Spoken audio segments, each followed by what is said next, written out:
Good evening, and thank you for joining me for another Boring Books for Bedtime. I hope tonight's selection provides all the boredom your busy brain needs to quiet down and let you get some sleep. Before we begin, I'd like to give a special shout out of thanks to a new member of our Patreon family, Elizabeth. Thank you so much for supporting this podcast. By becoming a member of Patreon, you help us remain 100% listener supported and ad-free for everyone, and it's very much appreciated. If you're interested in supporting Boring Books for Bedtime and finding out more about the perks available to subscribers, including exclusive episodes heard nowhere else, you'll find a link to Patreon in the show description. You'll also find a link to buymeacoffee.com, where you can support us with a one-time tip, no subscription required. I hope you'll take a moment to check them out. Now, let's read and relax. Find a comfortable spot. Adjust your volume. Take a nice deep breath in. Let it out slowly. And off we go. Tonight we begin a month of readings chosen by your fellow listeners who were the winners in our May Patreon raffle.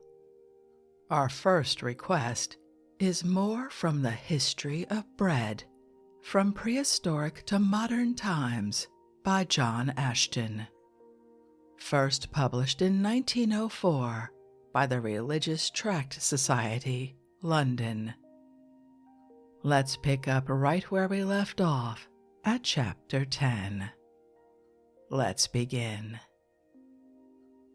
Chapter 10. Bread Making and Baking. The ordinary method of bread making in London is as follows. The first process, when the bread is made with thick yeast, being to prepare a mixture of potatoes, yeast, and flour, by which the process of fermentation is to be produced in the dough. Mr. George W. Austin, in his pamphlet on bread, baking, and bakers, says about the ferment, for each sack of flour, 280 pounds, about 8 pounds or 10 pounds of dry, mealy potatoes are taken, well boiled and mashed and washed through a strainer to take away the skin. To this is added 12 or 14 quarts of water, at a temperature varying from 80 degrees to 90 degrees, and a quart of thick brewer's yeast, or 1 pound of compressed yeast, which is equal. Having well dissolved the yeast and added 2 pounds of flour, the mass is allowed to stand some 3 or 4 hours until the head falls in through the escape of gas. The next process is the preparation of the sponge. The trough and flour being ready, the ferment is taken, and with the addition of 28 quarts of clear water, at a temperature of 80 degrees to 90 degrees, is passed into the trough through a sieve or strainer, and the mass, being kept well together, is made up into a nice dry sponge. It is allowed to remain thus and ferment for another 5 or 6 hours, when it will have risen and formed a head which is allowed to break. As soon as this head is broken, it commences to rise again, and as soon as it has broken the second time, the remainder of the flour is added and the dough made as follows. 2½ pounds of salt dissolved in 28 quarts of clear water at a temperature of 80 degrees and mixed well into what is termed the sponge with the remainder of the flour, the whole being broken up and well and thoroughly mixed and kneaded until the dough is uniform in material and consistency. It is then left to rise for another hour or more, when the dough is weighed out in pieces of the requisite size and speedily manipulated into the required shape. As the loaves are molded, they are placed on trays, covered with a light cloth to prevent the dry and colder air forming a dry crust on the surface, and left to dry sufficiently before being placed in the oven. Before this is done, the loaves are slightly brushed over with a small quantity of milk and water to improve the appearance of the outside of the loaf when it comes from the oven. The oven is, for the purpose of baking bread, brought up to a heat of 400 degrees Fahrenheit, and the bread, although seemingly baked by dry heat, is in reality boiled in the steam of the water which the bread contains. Salt is added to make the bread more palatable, but it has also another effect. With inferior flour, dextrin is formed inside the loaf to some extent as well as on the outside. Consequently, bread made from inferior flour rises badly and is darker in color. This inferior flour is made sometimes from wheat that has been damp, the dampness causing the soluble albuminoids, which the grain contains, to act on the insoluble gluten, decomposing it into soluble bodies and producing dextrin by their action on the starch in the grain. The further decomposition of these albuminoids is checked by the action of the salt during the fermentation of the bread. And now it will be well to say something about the leaven of bread. We have already seen the modern method of making a ferment with flour, potatoes, and brewer's yeast. But there are other substances which do not cause fermentation, and yet lighten the bread, such as the different baking powders and the American saleratus, a mixture of bicarbonate of soda and salt.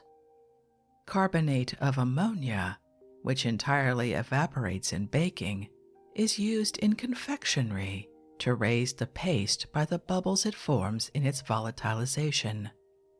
The unfermented breads, such as those made by the late Dr. Dauglish's patent, of which more anon, are rendered light upon the same principle, the usual method being to mix soda with the flour and hydrochloric acid with the water in the proportions in which they unite to form chloride of sodium or common salt. The effervescence, like that produced in mixing seedless powders, converts the paste into a porous sponge, which, however, requires to be very quickly placed in the oven.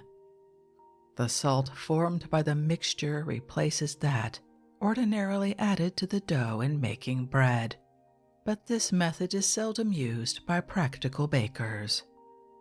Whatever, therefore, be the method by which bread is made light, the object to be attained is to pervade the dough with numerous cavities which keep the particles of flour asunder, instead of forming a compact and unyielding mass. The science which gave an insight into the cause of the rising of bread and suggested substitutes for the ordinary fermenting materials is but of recent date. These ferments operate by generating an infinity of gas bubbles which honeycomb the dough. The earliest process was to employ leaven, which is still largely used in the manufacture of the black rye bread of the continent and consists of dough which has become more or less sour by over-fermentation. This is kept from one baking to another to inoculate a fresh bulk of paste with its fermenting influence. No sooner does it come into contact with the fresh dough than it communicates its own properties as by contagion. Probably the discovery of leavening has, in many countries, been owing to accident, through neglected paste having been attacked by the fungus which is the cause of fermentation. Many of my readers probably do not know that yeast is a plant. It belongs to the class of fungi, and in accordance with the general habit of its kind, it differs from the green forms of vegetable life by feeding upon organic substances. The yeast plant represents one condition of a species of fungus, remarkable for the diversity of forms it exhibits, its wide, nay, universal distribution, and the magnitude of its effects, sometimes beneficial, sometimes mischievous, which it is capable of producing. The forms in which it is familiar to most persons, although its nature may be unsuspected, are yeast, the gelatinous vinegar plant, the mother of vinegar, and many decomposing vegetable infusions, and the common blue or green mold, Penicillium glaucum, which occurs everywhere on sour paste, decaying fruits, and in general on all dead organic matters exposed to combined moisture and moderate heat. Yeast and the vinegar plant are the forms in which it vegetates under various circumstances when well supplied with food. Mildew is its fruit, formed on the surfaces exposed to air at certain epochs, like the flowers and seeds of the higher plants, to enable it to diffuse itself, which it does most effectually.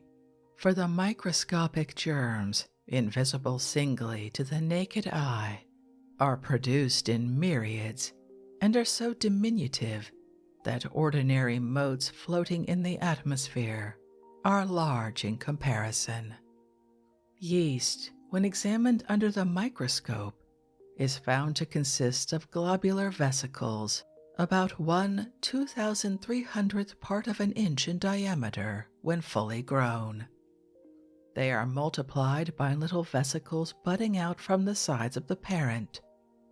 These soon acquire an equal size and repeat the reproduction, either while attracted to the parent globule or after separating from it. The multiplication goes on to an indefinite extent with a fitting supply of food, and at a moderately warm temperature, 70 degrees to 90 degrees Fahrenheit. The vesicles are nourished by sucking in a portion of the organic liquid in which they exist, decomposing this chemically, and either actually giving off or causing the separation of their outer surface of carbonic acid in the form of gas. To give a familiar illustration of the action of the carbonic acid, which is evolved from yeast on the dough, I may say that it is analogous to the froth formed on a tumbler of bottled ale or ginger beer. The cavities or bubbles in the dough are produced in an exactly similar manner. But two circumstances occur in bread to render them permanent. First, the fact that they are slowly formed. Secondly, that they are generated in a substance which, while it is soft enough to allow the bubbles to expand, is tough enough to retain them. There are several kinds of yeast besides barm or brewer's yeast, which, in spite of its bitter taste, is generally used by bakers because it is the least expensive. Next in consumption is what is termed press yeast. In German, Presshefe or Fundhefe, commonly known in commerce as German yeast, so called because it originally was a monopoly of that country, but it is now largely manufactured in Scotland. Of these yeasts, Mr. Ashton says, press yeast is obtained partly by the brewing of beer or distillation of spirits as a byproduct, partly it is made artificially. In the former case, the beer upper yeast is mixed with 10 times its quantity of water, to which 1% of carbonate of ammonia is added, macerated and well washed for an hour, and then mixed with a compound of 2 parts of finely powdered malt and 10 parts starch, so that we have a firm mass, which is made into cakes half an inch thick. This yeast must be made fresh every 2 or 3 days and must be kept in a cool place. A better press yeast is made from the yeast of the distilleries. The pasty residue of the mash tub is passed through a hair sieve to get rid of the grain husks. The filtrate is allowed to settle, and the sediment is put into linen cloths and washed with water, and the water squeezed out again under gentle pressure. The yeast is thus obtained in the form of cakes. Very many people prefer to make their own bread instead of buying it from the baker. Not that there is a great saving, but there is a certain satisfaction in knowing by whom it is made. And as doubtless many of my readers have never attempted to make and bake their own bread, I venture to give Miss Acton's very plain directions to a quite inexperienced learner for making bread. If you have never yet attempted to make bread, and wish to try to do it well, and have nobody to show you the proper manner of setting about it, you may yet succeed perfectly by attending with great exactness to the directions which are given here. But as a large baking is less easily managed than a small one quite at first, and as the loss would be greater if the bread were spoiled, I would advise you to begin with merely a loaf or 2.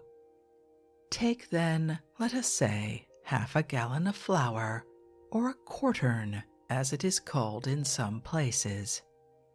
This will weigh 3 pounds and a half, and will make 2 loaves of nearly 2 pounds and a quarter each.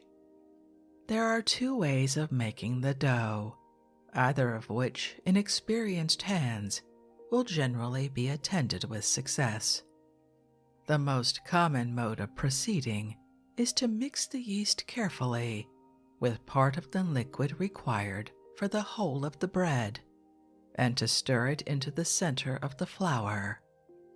Then to add by degrees what more of the liquid may be necessary, and to convert the whole with thorough, steady kneading into a firm but flexible paste, which, after standing in a suitable place until it has swollen to nearly double its original size, is again thoroughly kneaded, and once more left to rise or become porous before it is molded into loaves and dispatched to the oven. To make dough by setting a sponge. This method of making dough is usually followed when there is any doubt either of the goodness or of the sufficient quantity of the yeast which is used for it, because if it should not become light after standing a certain time, more yeast, mixed with a little warm liquid, can easily be added to it, and the chance of having heavy bread be thus avoided. If you are sure of the goodness of the yeast you use, it will not much matter which of them you follow. The quickest and easiest mode is to wet it up at once. The safest to guard against failure is to set a sponge thus. Put the flour into a large earthenware bowl or deep pan. Then with a strong metal or wooden spoon, hollow out the middle, but do not clear it entirely away from the bottom of the pan, as in that case the sponge, or leaven as it was formerly termed, would stick to it, which it ought not to do.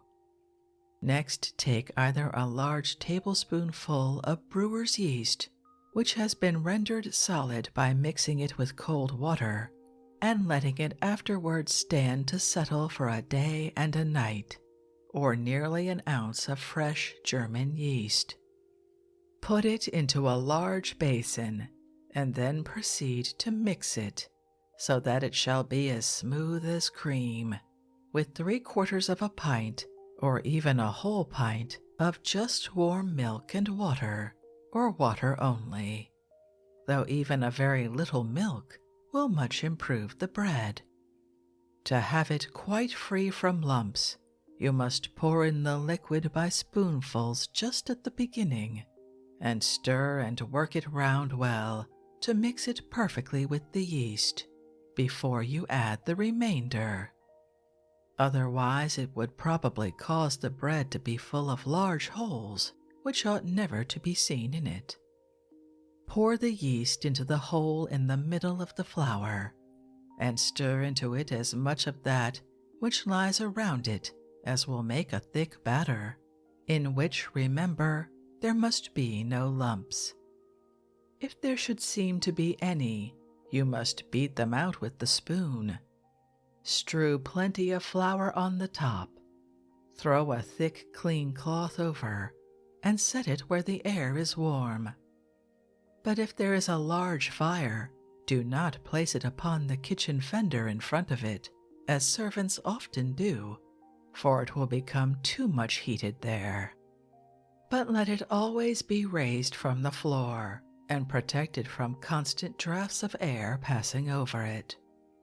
Look at it from time to time, when it has been laid for nearly an hour, and when you perceive that the yeast has risen and broken through the flour, and that bubbles appear in it, you will know that it is ready to be made up into dough.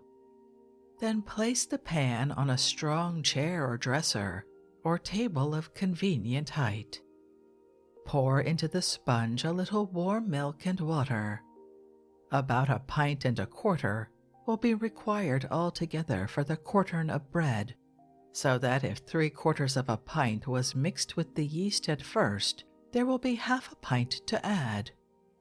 Sometimes a little more will be needed, but be always careful not to make the dough too moist.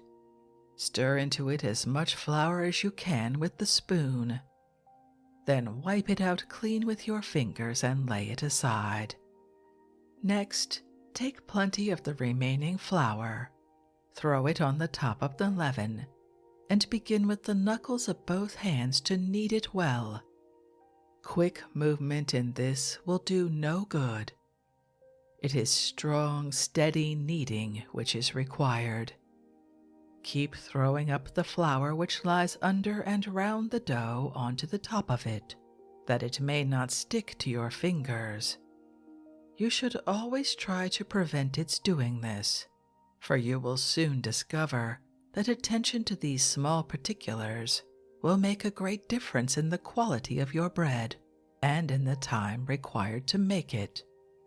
When the flour is nearly all kneaded in, begin to draw the edges of the dough towards the middle in order to mix the whole thoroughly, and continue to knead it in every part, spreading it out, and then turning it constantly from the side of the pan to the middle, and pressing the knuckles of your closed hands well into and over it. When the whole of the flour is worked up, and the outside of the dough is free from it and from all lumps and crumbs, and does not stick to the hands when touched, it will be done, and may be again covered with the cloth and left to rise a second time. In 3/4 of an hour look at it, and should it have swollen very much and begin to crack, it will be light enough to bake. Turn it then onto a paste board or very clean dresser, and with a sharp knife divide it into 2. When, if it has been carefully and properly made, you will find it full throughout of small holes, like a fine sponge. When it is thus far ready, make it up quickly into loaves and dispatch it to the oven.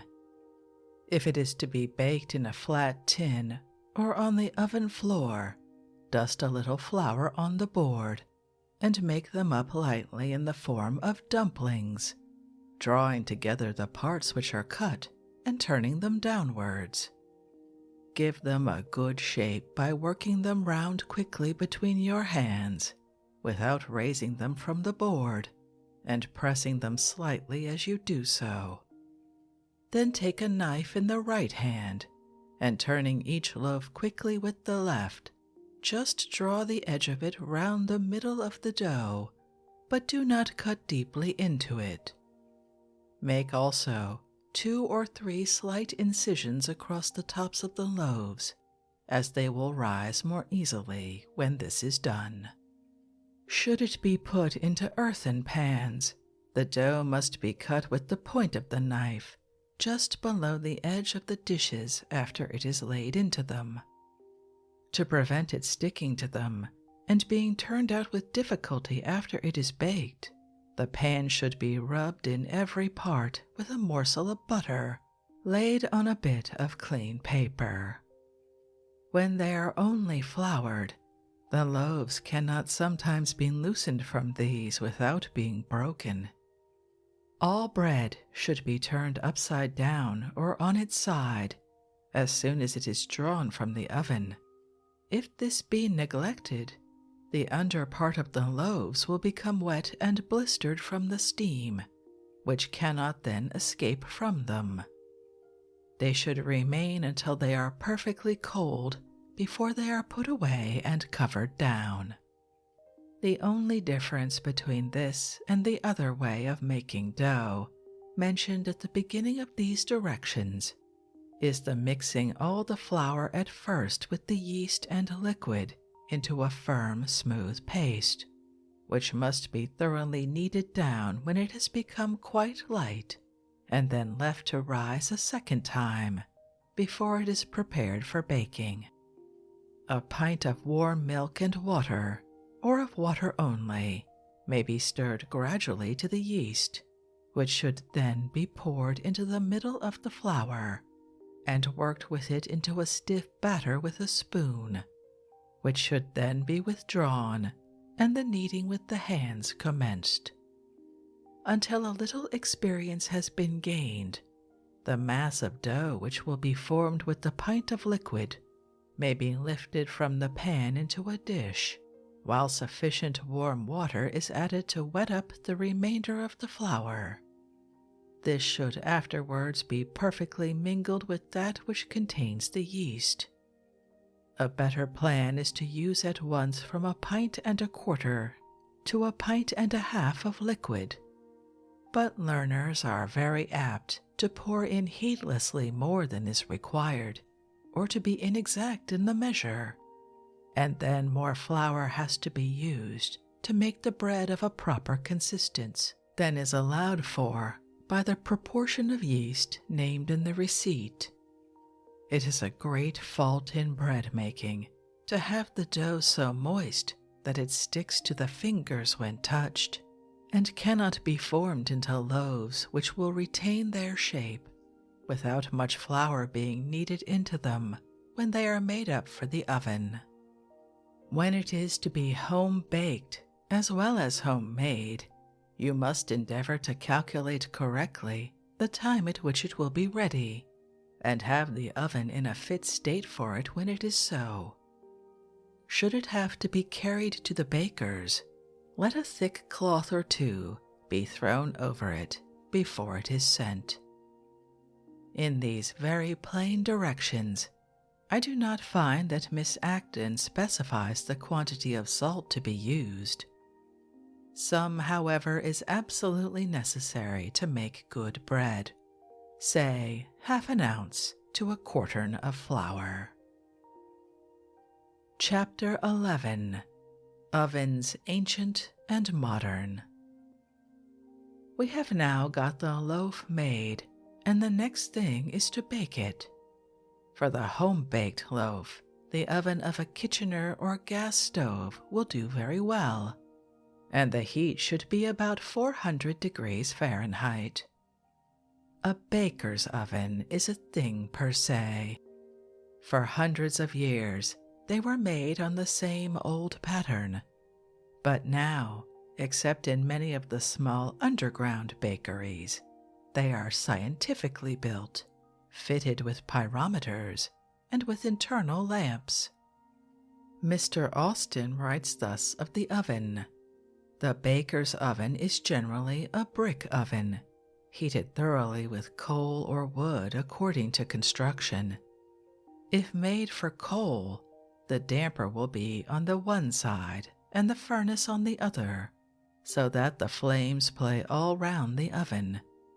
If constructed for wood, it must be heated with a good solid heat, with wood burnt in the interior of the oven, and then well cleaned out with a scuffle. As to the degrees of heat of the oven, the laborious explanations and number of them may be reduced to 3, viz., sharp or flash, as named in recipes; the second degree, moderate or solid, as used for large or solid articles, as wedding cakes, etc., then slack or cool. The baker's old-fashioned method of testing the temperature of his oven is instructive. He throws flour on the floor. If it blackens without taking fire, the heat is sufficient. It might be supposed that this is too high a temperature, as the object is to cook the bread, not to burn it. But we must remember that the flour which has been prepared for baking is mixed with water, and the evaporation of this water will materially lower the temperature of the dough itself. Besides this, we must bear in mind that another object is to be attained. A hard shell or crust has been formed, which will so encase and support the lump of dough as to prevent it from subsiding when the further evolution, carbonic gas, shall cease, which will be the case some time before the cooking of the mass is completed. It will happen when the temperature reaches the point at which the yeast cells can no longer germinate, when the temperature is below the boiling point of water. In spite of all this outside temperature, that of the inner part of the loaf is kept down to a little above 212 degrees by the evaporation of the water contained in the bread, the escape of this vapor, and the expansion of carbonic acid bubbles by heat, increasing the porosity of the loaf. The outside being heated considerably above the temperature of the inner part, this variation produces the difference between the crust and the crumb. The action of the high temperature, indirectly converting some of the starch into dextrin, will be understood from what is already stated, and also the partial conversion of this dextrin into caramel. Thus we have in the crust an excess of dextrin as compared with the crumb, and the addition of a variable quantity of caramel. In lightly baked bread, with the crust of uniform pale yellowish color, the conversion of the dextrin into caramel has barely commenced, and the gummy character of the dextrin coating is well displayed. So much bread, especially the long staves of life common in France, appears as though they have been varnished, and their crust is partially soluble in water.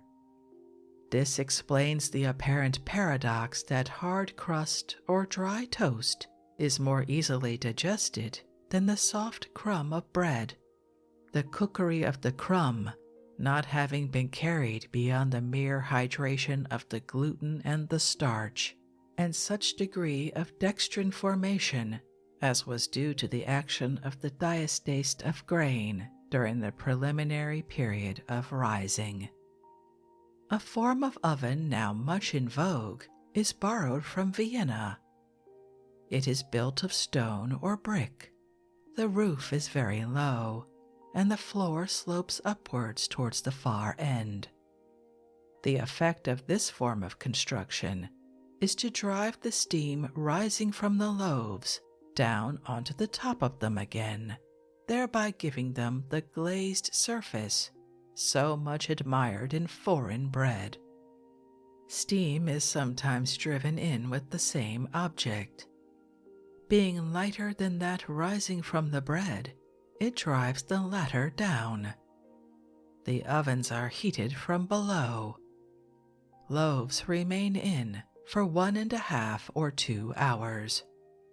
As in everything connected with baking, during the past few years, great improvements have been made in bakers' ovens. Science has been brought to bear upon them, and we now have them heated by gas or steam, in addition to coal and coke, besides improved alterations in many ways. Nor do modern improvements in baking appliances stop short at ovens. Most bakers doing a good business use kneading machines, of which there are many in the market. With one exception, that of the Adair mixer, which has no arms nor beaters, but simply rotates, and by this action the flour and water pass through the rods of iron which are placed crosswise in the machine and become perfectly and proportionately mixed. They are all more or less on the same principle of revolving arms, blades, or knives by which the flour and water are properly mixed, and the position of the dough being perpetually changed, it is effectually kneaded without the objectionable intervention of manual labor. The earliest kneading machine that I can find mentioned is in 1850, when the illustrious philosopher Arago presented and recommended to the Institute of France the kneading and baking apparatus of Monsieur Roland, then a humble baker of the 12th arrondissement. The kneading machine was described as exceedingly simple, and capable of being worked when under a full charge by a young man from 15 to 20 years old, the necessity for horse labor or steam power being thus obviated. And it was claimed that in less than 20 minutes, a sack of flour could be converted into a perfect homogeneous and aerated dough, altogether superior to any dough that could be obtained by manual kneading. Another attempted improvement in the manufacture of bread was aerating the dough without using any ferment, such as yeast, etc., and this has been accomplished by means of mixing hydrochloric acid and carbonate of soda with the dough, or using bicarbonate of ammonia, or forcing carbonic acid into the water with which the flour is mixed. The latter is called the Doglish system, from its inventor, the late John Doglish, M.D., born 1824, died January 14, 1866, and it is now in full working operation. By this system, carbonic acid gas is generated as if for making soda water, and supposing a sack of flour was to be converted into dough, the following would be the treatment. A lid at the top of the mixer is opened, and the flour passed down into it through a spout from the floor above. The lid of the mixer is then fitted tightly on, and the air within it exhausted by the pump. The requisite quantity of water, about 17 gallons, is drawn into the water vessel, and carbonic acid is forced into it, till the pressure amounts to from 15 to 25 pounds per square inch. The aerated water is then passed into the mixer, and the mixing arms are set in motion, by which, in about 7 minutes, the flour and water are incorporated into a perfectly uniform paste. At the lower end of the mixer, a cavity is arranged, gauged to hold sufficient dough for a 2-pound loaf, and by a turn of a lever, that quantity is dropped into a pan, ready for at once depositing in the oven. The whole of the operations can be performed in less than half an hour. The advantages of this system are absolute purity and cleanliness, but it is simply porous dough and has not got the flavor of fermented bread. The plant, too, is very expensive, which renders it impossible for the ordinary baker to adopt it. Certainly, machinery has been applied with very great advantage to the manufacture of another kind of bread, on which they that go down upon the sea in ships were wont to depend, namely ship's biscuits. Badly made of bad materials, and ofttimes full of weevils were they, so hard that they had to be soaked in some liquid before they could be eaten, or else broken up and boiled with the pea soup. Up to the year 1833, the ships of the Royal Navy were supplied with biscuits made at Gosport by gangs of 5 men, severally named the Ferner, the Mate, the Driver, the Brakeman, and the Idleman. The driver made the dough in a trough with his naked arms. The rough dough was then placed on a wooden platform to be worked by the brakeman, who kneaded it by riding and jumping on it. Then it was taken to a molding board, cut into slips, molded by hand, docked or pierced full of holes, and pitched into the oven by the joint action of the gang. The 9 ovens in the Royal Clarence Victualling Yard required the labor of 45 men to keep them in full operation, and the product was about 1,400 weight of biscuit per hour, at a cost for labor and utensils of 1 shilling 7 pence per hundredweight.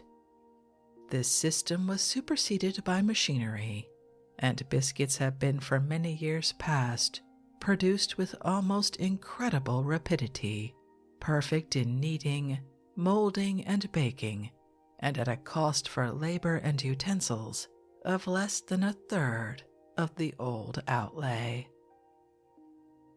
Chapter 12. The Religious Use of Bread. Of the many breads that are not in common use, that used in the celebration of the communion should be placed first. There seems no room for doubt that at the Last Supper our Lord broke unleavened bread. St. Luke is apparently conclusive on this point, and to this day the whole Latin, Armenian, and Maronite churches use unleavened bread, and it is also used in many churches of the Anglican Communion. Dr. Lee says the Ethiopic Christians also use unleavened bread at their Mass on Maundy Thursday, but leavened bread on other occasions. The Greek and other Oriental churches use leavened bread, which is especially made for the purpose, with scrupulous care and attention. The Christians of St. Thomas likewise make use of leavened bread, composed of fine flour, which, by an ancient rule of theirs, ought to be prepared on the same day upon which it is to be consecrated. It is circular in shape, stamped with a large cross, the border being edged with smaller crosses, so that when it is broken up, each fragment may contain the holy symbol. In the Roman Catholic Church, the bread is made thin and circular, and bears upon it either the impressed figure of the crucifix or the letters IHS. Pope St. Zephyrinus, who lived in the 3rd century, terms the sacramental bread corona sive oblata spherica figurae, a crown or oblation of a spherical figure, the circle being indicative of the divine presence after consecration. The Orientals occasionally make their altar breads square, on which is stamped a cross with an inscription. The square form of the bread is a mystical indication that by the sacrifice of Christ upon the cross, salvation is purchased for the four corners of the earth, and Dr. Lee gives illustrations of the altar bread or wafers in use in the Latin, Armenian, Coptic, and Greek churches. It seems certain that in the primitive church, neither unleavened bread nor wafers were used. Ancient writers say that the bread used was common bread, such as was made for their own use. It was also a charge against the Ebionites that they celebrated in unleavened bread and water only. The bread generally used was called fermentum, and though this is explained by the schoolmen who claimed primitive custom for unleavened bread as the eulogia or panis benedictus, which was blessed for such as did not communicate, Pope Innocent I plainly says that it refers to the sacrament itself. Moreover, no Greek writer before Michael Cerularius, who lived AD 1051, objected to the use of unleavened bread in the Roman Church, which would seem to show that it was not extensively used before that time. Even some Roman writers speak of the custom as erroneous. How the change in this matter was made, and the exact time when, is not easily determined. Cardinal Bona's conjecture seems probable enough, that it crept in when the people began to leave off making their oblations in common bread. This occasioned the clergy to provide it themselves, and they, under pretense of decency and respect, brought it from leaven to unleaven, and from a loaf of common bread that might be broken to a nice and delicate wafer, formed in the figure of a denarius or penny, to represent the pence for which our Savior was betrayed. And then also the people, instead of offering a loaf of bread as formerly, were ordered to offer a penny, which was either to be given to the poor or to be expended upon something pertaining to the sacrifice of the altar. The alteration in the communion bread occasioned great disputes between the Eastern and Western churches. The first common prayer book of Edward VI enjoins unleavened bread to be used throughout the whole kingdom for the celebration of the Eucharist. It was ordered to be round, in imitation of the wafers used in the Greek and Roman churches. But it was to be without all manner of print, the wafers usually having the impression either of a crucifix or the Holy Lamb, and something more large and thicker than the wafers, which were the size of a penny. This rubric, affording matter for scruple, was set aside at the review of the liturgy in the 5th year of King Edward, and another inserted in its room which still exists, by which it is declared sufficient that the bread be such as is usually eaten.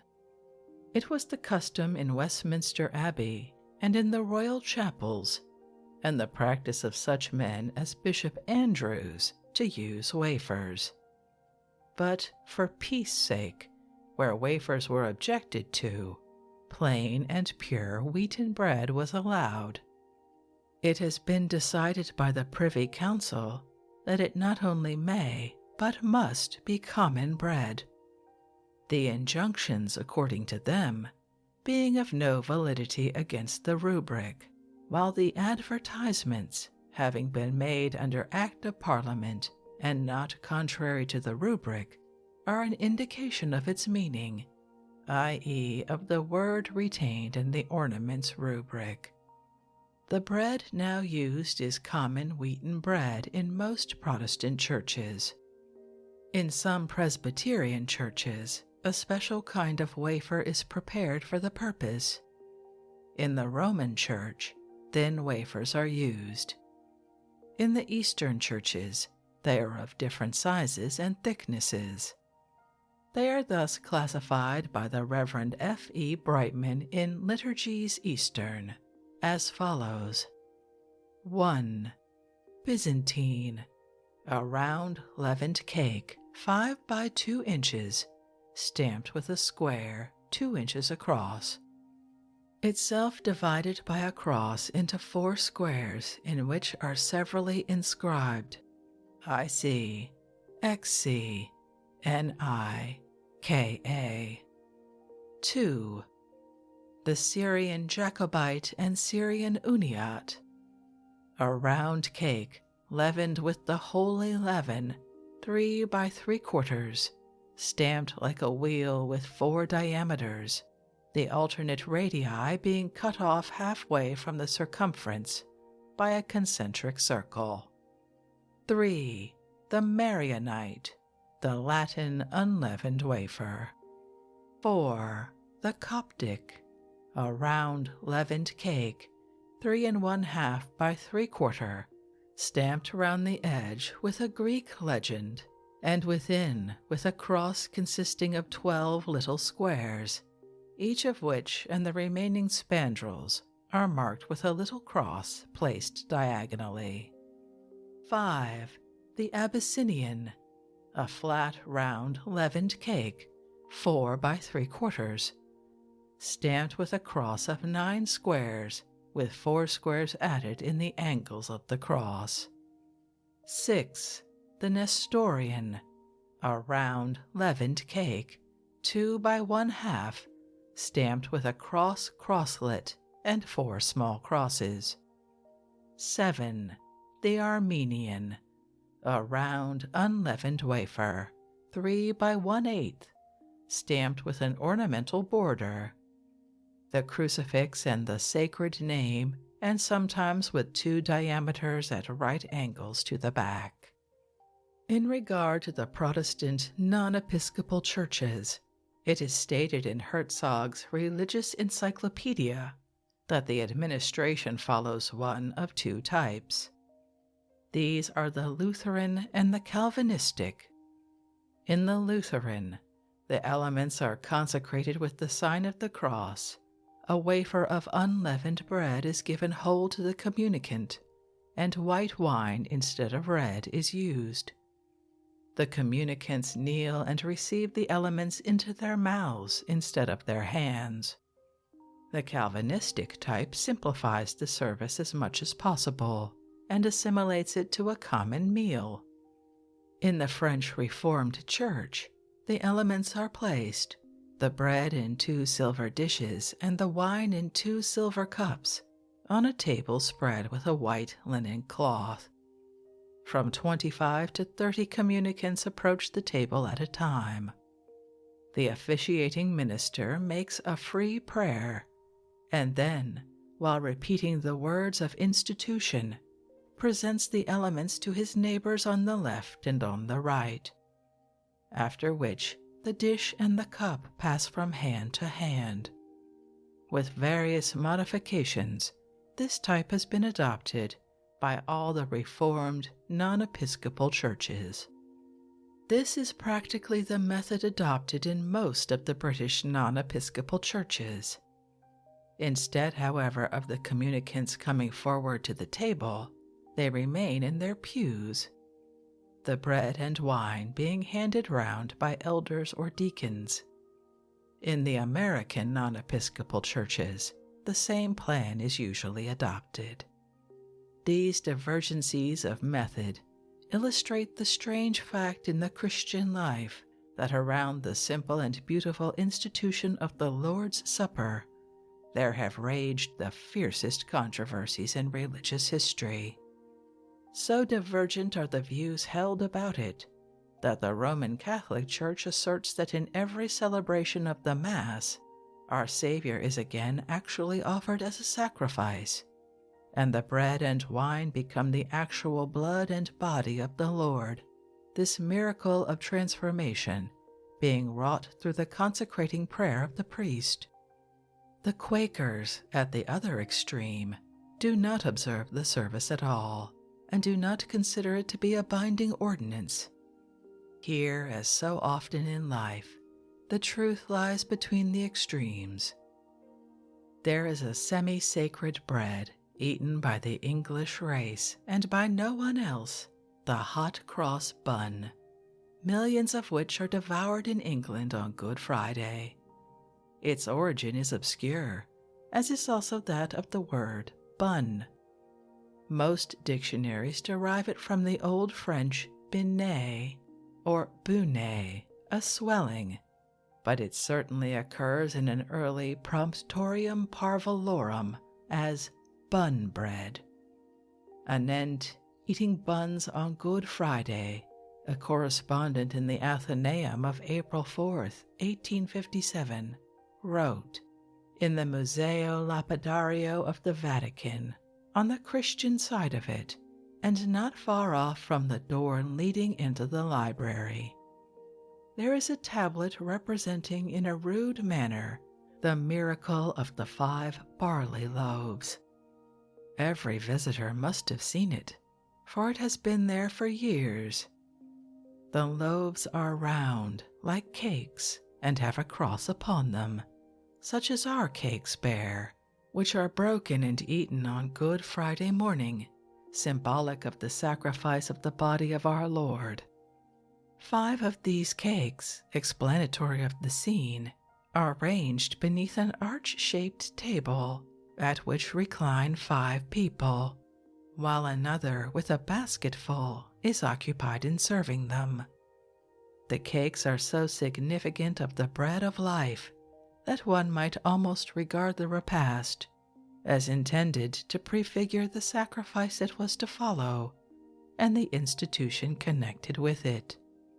Having, from the earliest period of memory, cherished a particular regard for hot cross buns and all their pleasing associations, it was a source of gratifying reflection to see my old favorites thus brought into intimate association with the pious thoughts of the primitive Christians, and to know that at home we cherished an ancient usage on Good Friday, which the more Catholic nations of Europe no longer observed. But alas, there is always some drawback to our full satisfaction in this world, and knowledge is often a cruel dissipation of favorite convictions. My faith in the Christian biography of these buns has recently received a very rude shock. It would appear that they have descended to us not from any popish practice, as some pious souls affirm, but from one which was actually, and like the word which we use to signify the great festival of the Church, Easter, to a paganism as ancient as the worship of Astarte, in honor of whom, about the time of the Passover, our pagan ancestors the Saxons baked and offered up a particular kind of cake. We read in Jeremiah, "Seest thou not what they do in the cities of Judah and in the streets of Jerusalem? The children gather wood, and the fathers kindle the fire, and the women knead the dough to make cakes to the Queen of Heaven." Dr. Stukely, in his Medallic History of Valerius Carausius, remarks that they were assiduous to knead the Easter cakes for her service. The worship of a Queen of Heaven, under some significant name or other, was an almost universal practice, and exists still in various parts of the globe. She is usually represented like the Madonna, bearing her son in her lap, or like Isis with the infant Horus. We may see such images in the Louvre and in the great ethnographical museum at Copenhagen, where the Queen of Heaven of the Chinese, Chen Hao, figures in white porcelain. Certain metaphysical ideas are apt to flow in a common channel and get clothed in the same symbolical dress. Hence we find a Queen of Heaven no less in Mexico than in China, in Egypt, Greece, Italy, and England, and under the pagan title of a Christian festival, preserve along with our buns the memorial of her ancient reign.